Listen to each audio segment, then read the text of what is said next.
Right now, the Army is 675,000 strong. However, less than 1% of the public chooses to serve any of the 5 branches of the U.S. Armed Forces. That leaves the rest of us with little knowledge of what it takes to serve. New at 10, Beth Vaughn traveled to Fort Leonard Wood and beyond to show us the U.S. Army unveiled. I received a 6-day full immersion crash course on everything Army, and along the way was privileged to see behind the scenes as young people transition from civilian to soldier. It's 8:30 on a Tuesday night. Lives are about to change. There's no time to hesitate once you step off that bus.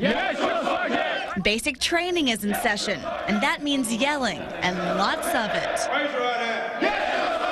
Park Hill High School graduate Joshua Foreman has dreamed of this moment for years. You see it in the movies all the time, and that's exactly how it kind of portrayed to me. It was just, all right, we got to break you down and build you back up. I sat down with Joshua 3 days after he arrived at Fort Leonard Wood. The hardest thing I got to say is just remembering to say drill sergeant instead of sir. Drill sergeants demand respect, even at meals where privates get 10 minutes to finish their food. They have basically very little privileges, with the exception of being able to go to church on Sundays. This intense structure is meant to adapt these men and women to high-pressure situations, like the ones found in combat.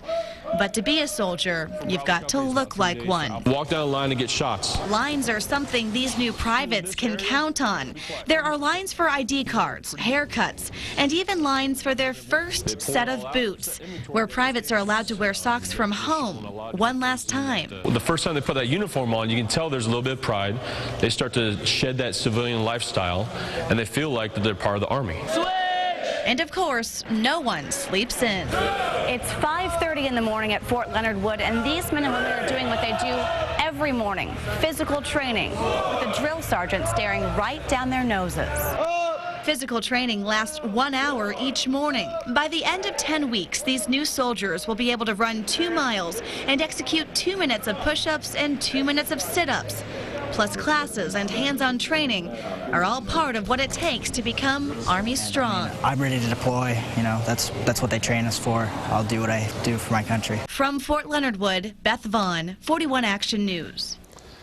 Beth was part of a week-long program offered through the University of Kansas School of Journalism that aims to bridge the gap between media and military. Beth provided real-time updates during her time at boot camp last week. We posted a full list of her tweets and blogs during her time at Fort Leavenworth and Fort Leonard Wood on kshb.com/bootcamp.